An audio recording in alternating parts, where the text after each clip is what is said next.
video filmed in spring 2020 is to show high-risk wildfire areas in Plata County. The areas shown in the video are Los Pinos, Upper Pine, as well as Durango Fire Districts. The video discusses the challenges for planning in high-risk wildfire areas, as well as the challenges to wildland fire response in the county. Missionary Ridge for us is an interesting area because we had a really significant fire there about 18 years ago. The area was very ready to burn, and we had a year when it burned where we had significant fire weather coupled with drought. And when that fire took off, it really took off and was a significant impact on the community. Interestingly, I think as wildland firefighters, we look at the opportunity to tie together burn scars as, and think about those areas where we've had significant fires as safety areas or areas that we can reasonably stop fires. And what we're finding specifically with the Missionary Ridge fire area is that being that happened 18 years ago, there's been a lot of vegetative regrowth in the area. And that is coupled with the southern end, which actually interfaces and ties in with the top end of the Durango Hills area that we're going to talk about, that did not burn in that fire. So we've still got standing old growth sort of fuel model there that did not burn as part of the Missionary Ridge fire. And then in the areas that did burn, we've got these huge issues with down, dead timber and still standing timber that is incredibly unstable. Folks that go up and do firewood cutting and things like that say that as you start to make face cuts into some of that dead standing stuff, the wood is so punky that it just collapses under its own weight at some point. And so it's really unsafe and unreasonable to think that somebody's going to go in there and cut that stuff down. And so what we've got sort of the compilation of an interesting area where we've got an area that firefighters tend to want to think is a safe area, but really we're finding that we've got enough fuel regrowth now that it really can have significant fires again, and the hazards associated with dead and down timber, and then even more risky hazards of the standing dead stuff that remains there. It's also an area that is hard to access. And one of the saving graces with the Missionary Ridge area, the old burn scar and things, is that for the most part, there are no structures kind of out in the middle of that. But there are interface areas all along the edges in the south. And as you move around up through Lemon Reservoir area and then into the Vicedo Lake area, certainly tons of intermittent housing areas that are along areas that we could have significant fires again. One of the first things that you start to see and notice when you talk about Durango Hills is that it's got very limited ingress and egress potential for conducting an evacuation at the same time that you're trying to get firefighting forces into an area to take some sort of action. And it is it's an area that is built on a slope whose aspect is mostly southern facing. And so you have a lot of drying potential and fuels ready to burn in a scenario like that. The terrain features that are there tend to be very steep canyons and fingers. And so the road structures that you get are at the tops of those, which is obviously right where the fire runs to when you get a start anywhere in that area. And because of the terrain features, the roads obviously aren't laid out in a grid or straight. They run along the areas where it was feasible to build a road. And a lot of times that includes sharp turns and switchbacks, which as wildland firefighters, we know that the fire burns in a straight line. And if you're operating on a road trying to go around turns and switchbacks while the fire's burning straight through, it's it's very easy to get cut off or stranded in a turn that you then don't have the opportunity to get out of and you can't defend yourself from. And the entire neighborhood in Durango Hills goes from sort of the main access road, which is County Road 240, and then a straight uphill shot on a huge upward slope to the north, headed up toward that southern end of the Missionary Ridge area that we already spoke about. You know, any time that you've got a significant number of residences or people that are living in an area where you've got very limited ingress and egress opportunities, you start worrying significantly about what are our opportunities under emergency conditions to get people out of there. And that's typically happening at the exact same time that you're working very hard to strategically place emergency vehicles into that area, either to support the evacuation or to actually take some sort of action in fighting the fire. The Durango Hills area has a sort of a unique diversity of the types of residences that are in that area, all the way from much older stuff or even lightly constructed residences as mobile homes up in that area, all the way through much more modern and expensive houses that are built there. So pretty big diversity of the types of structures that we're going to run into or interface. But pretty significantly, what you notice when you go and visit that area is that there hasn't been a great deal of mitigation effort. So you've got fuel interfacing with the actual structures right up to, touching structures. That's really concerning for us. Even if you're able to utilize the road system and work your way in and out that way, the actual grade of the roads is steep enough that it's concerning. Under normal, dry, daytime conditions, those roads are obviously drivable. But if you change anything with that, under snow conditions, trying to get ambulances in and out of there, under conditions where you've got some sort of moisture on the roadway and things. If you're operating a vehicle that's bigger than a standard car or pickup truck, like trying to get our fire engines in and out that we may need to use for structure protection or things like that. In all those scenarios, we've got struggles with utilizing the roads. And then beyond that, thinking about the fact that at the same time we're struggling to utilize those roads, we've got people that are trying to evacuate out of the area.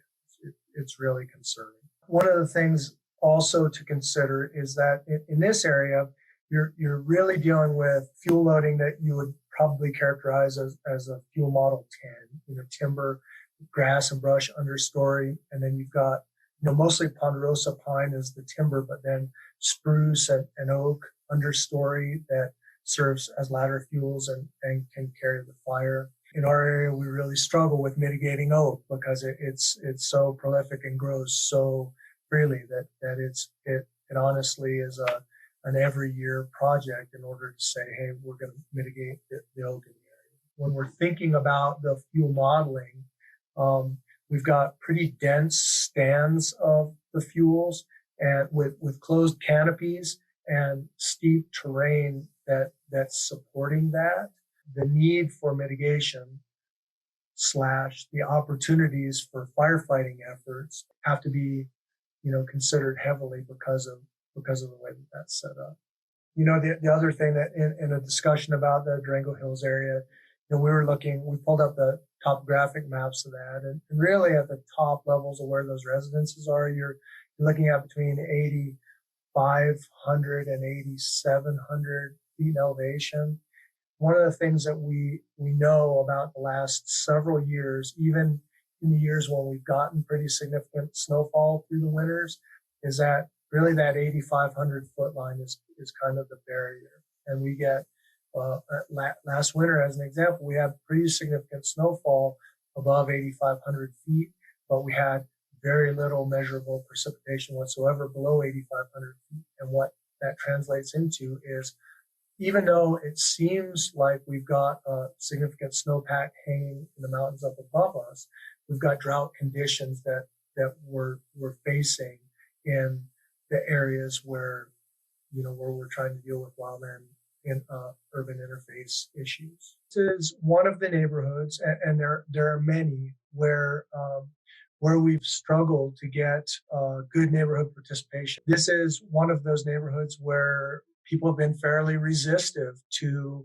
participating in that. I think that one of the things that happens is that people look at that and say, hey, it's my choice. I want to live in Colorado and I want to live in the woods, and that's what I'm doing. And you're not going to tell me that I can't.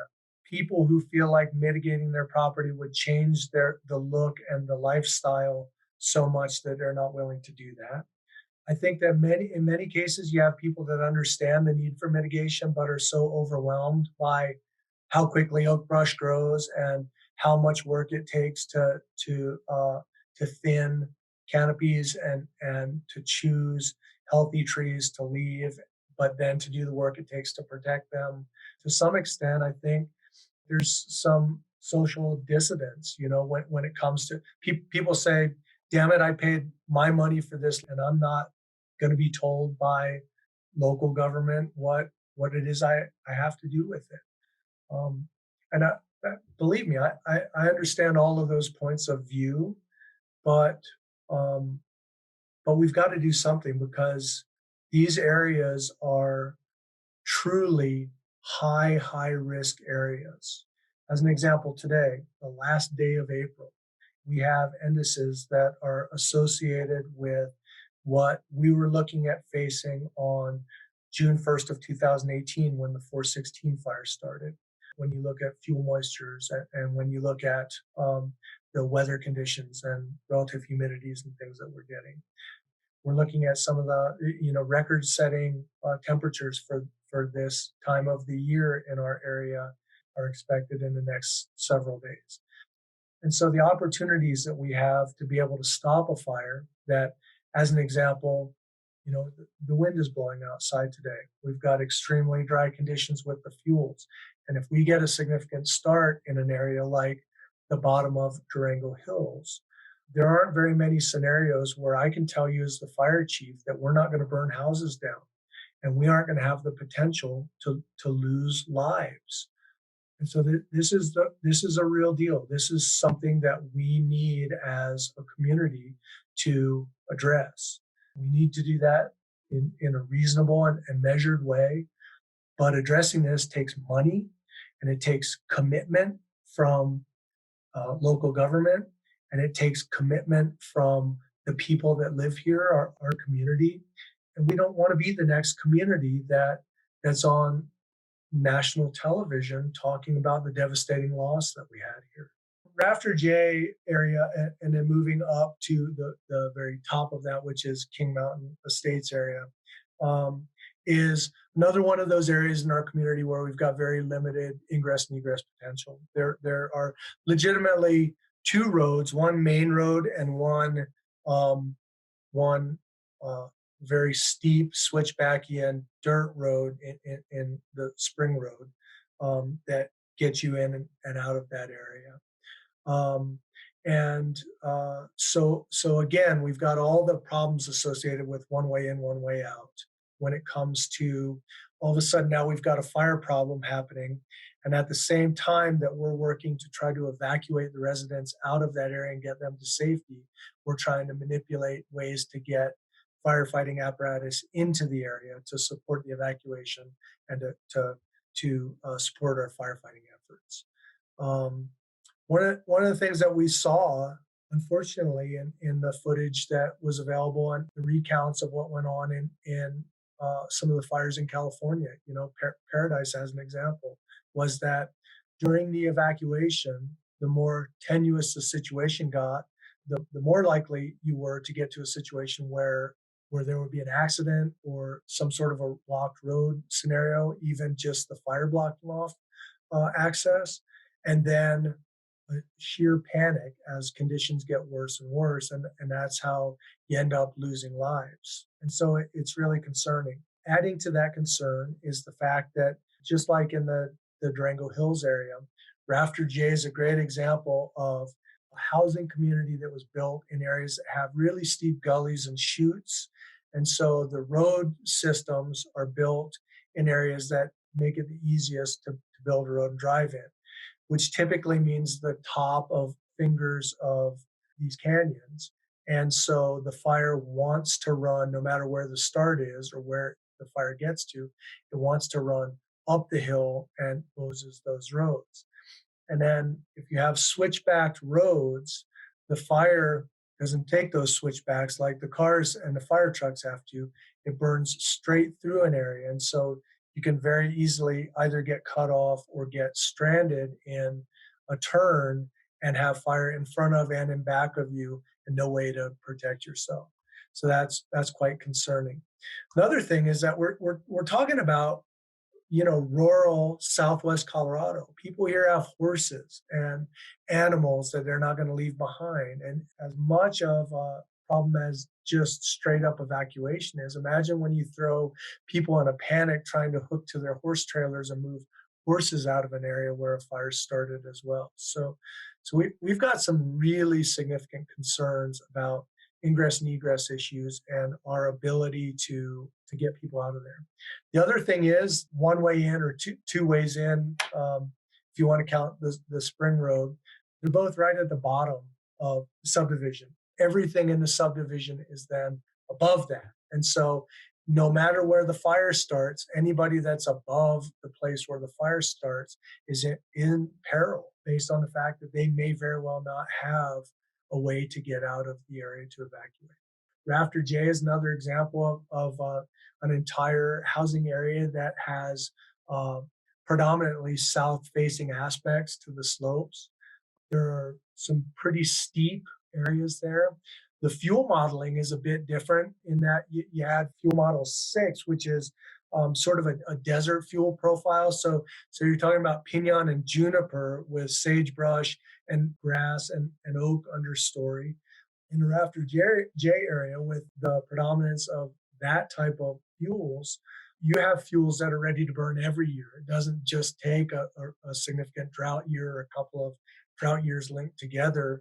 In the Rafter J area is that although they did put in a water supply system that supports the residential needs of the houses that are there, it absolutely does not support active firefighting. The very limited amount of hydrants that there are in that area are very small. They're obviously cast metal hydrants that are attached to PVC pipe feeder lines that are 2-inch in many cases, 3-inch at the most. And the availability of water does not support active firefighting. So from a tactical standpoint, when we have a structure fire there, we send a complement of water tenders because we don't have the water resources that it takes to be able to support a firefighting effort.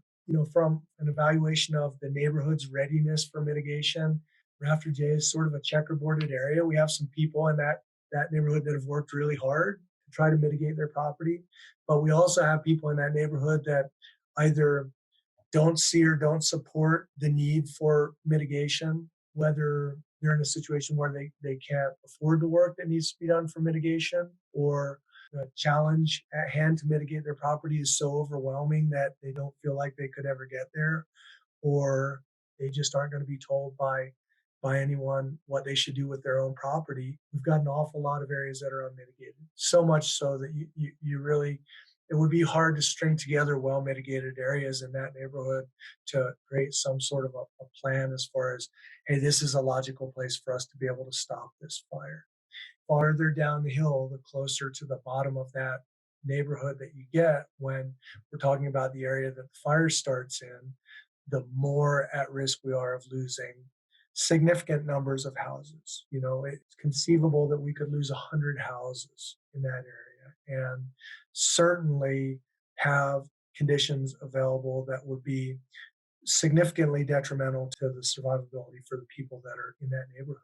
We would absolutely most likely lose lives if we had a significant fire that started near the bottom of that neighborhood. The Edgemont community is an example of sort of a planned community. There was a master plan that was put in place for what that would look like with expansion into other areas. I would characterize it as an outlying mountain sort of a housing development. It's got maybe medium density, the houses are close enough together that you can see one from the other and things like that.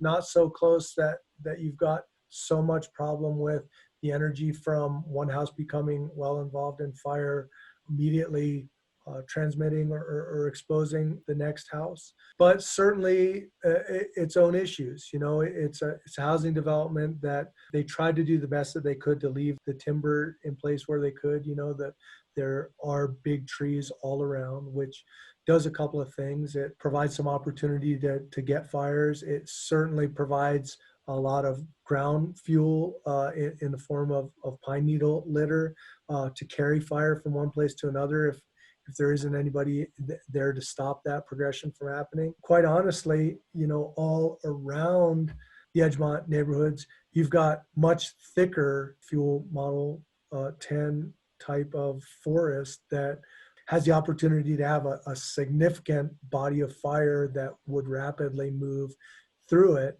and then roll into the Edgemont area that would be really hard to stop the progress of a fire like that, especially under conditions where you had wind conditions that were supporting spotting and things like that. It would be difficult to manage a situation like that. Road system's a little bit better in Edgemont, a little bit wider roads. Most of them are, it may even be that all of them are paved. They're built and designed for the support of that, but some really tough driveways in that area. And the driveways in the Edgemont area don't tend to be nearly as long as they are in some of the other neighborhoods that we've talked about. But once again, the ability to leave a fire truck in a driveway on one of those properties could be really difficult. Some real vertical aspects to driveways, both upward and downward in the Edgemont area that could be challenging. Certainly are challenging in winter conditions too for us getting ambulances in and out to help folks that live in that area.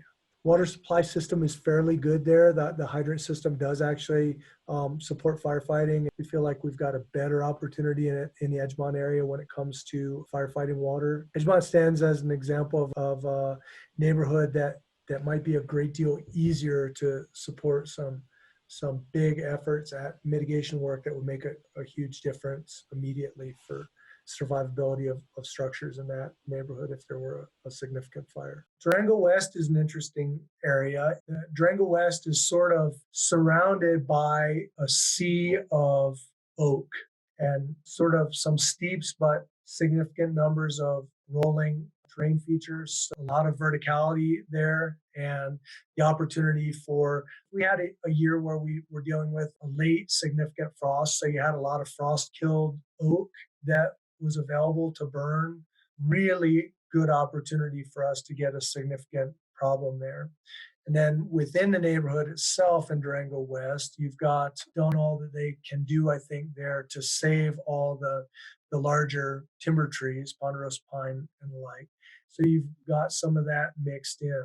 Interestingly, for being a very rural area that housing development is in, pretty close proximity. The lot size is smaller in that area. And so you've got a really good opportunity. When we think about what happens and quite honestly, in our community, we've seen a higher frequency of structure fires extending to the wildland and causing big wildland fires than we have wildland fires that are burning structures. We haven't had a significant wildland fire that's burned a lot of structures since 18 years ago at Missionary Ridge, not because we don't have the potential for that. The truth of the matter is that we worry a lot about just the BTU production, the energy production that you get from something like structure fire that gets fully involved, and then the opportunity for that to extend to other nearby structures via radiant heat or running ground fuel fires or things like that.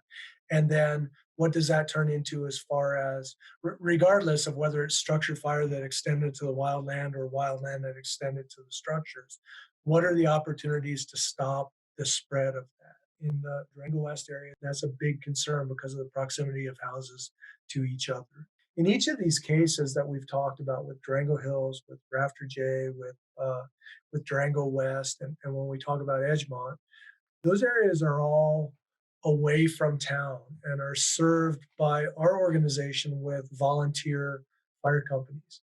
You remember volunteer fire companies, are a crucial aspect of the way that we go about protecting this community. But those folks are at work during the day, a lot of them. Those folks have to respond from their house to the fire station. And these fire stations are in the areas that we're talking about. And so, can the volunteers even get to the fire station to get the fire truck out to try to take some sort of action? What's the wait time for career staff coming from town to get there and start trying to take some sort of action? I've got some fairly big concerns also about just our ability to protect and to serve the community from the places where our fire stations are. Certainly in the future, work as we build fire stations, we're going to be considering what does it take to make this a fire safe structure. How are we going to ensure that we can get volunteers there to get these units out and operational? What can we do to have the fire station built in an area that makes the most sense for somewhere that even under fire conditions, we've got a high assurance of likelihood we can get there so that we can field the equipment that's staged in that neighborhood and protect. The other thing that you need to consider is really probably even a more significant factor than what the fire looks like when it gets to the house is, have you created an environment where the fire department can stay at your house to protect it, right? So many of these cases, we see that what burns down houses in a neighborhood is not the fact that you had this huge 100-foot wall of fire that was marching through their burning houses down, but you had some embers that got into a house, and it started as a very small fire in mulch in the flower garden or in pine needle residue and story that was in gutters, and a very small fire that, if firefighting forces could safely be at that residence when that happened, it would be a non-issue. They may not even need to spray any water in order to take care of the very small fire problems that they have. But in order for the fire department to be able to be there, you've got to have defensible space. You've got to have the ability to turn the fire trucks around. You've got to have a driveway that's well mitigated enough that, one, you can operate fire trucks on there, and two, is mitigated enough that the fire trucks can get in and out as the fire moves through the area. And so, without all of those things, houses that are absolutely savable otherwise from the fire problem may not be saved because firefighters can't safely access the property and then stay at the property to protect it as the fire moves through the area. And I'm just going to tell you right now, as the fire chief in Durango, we went through the 416 fire. We burned over 50,000 acres right next to a lot of significant residential areas. And while I would love to be able to stand up as the fire chief and take credit for having saved all these structures, the truth is that we were also incredibly lucky. We were lucky in the fact that the way that the fire moved into those communities caused the fire to be interfacing one or only a couple of structures at a time. And so it allowed us to focus pretty intensive firefighting forces at the point of impingement and then move along as the fire moved along to protect structures. We had a good bit of time to do some mitigation work to prepare structures for the fire to move into those areas.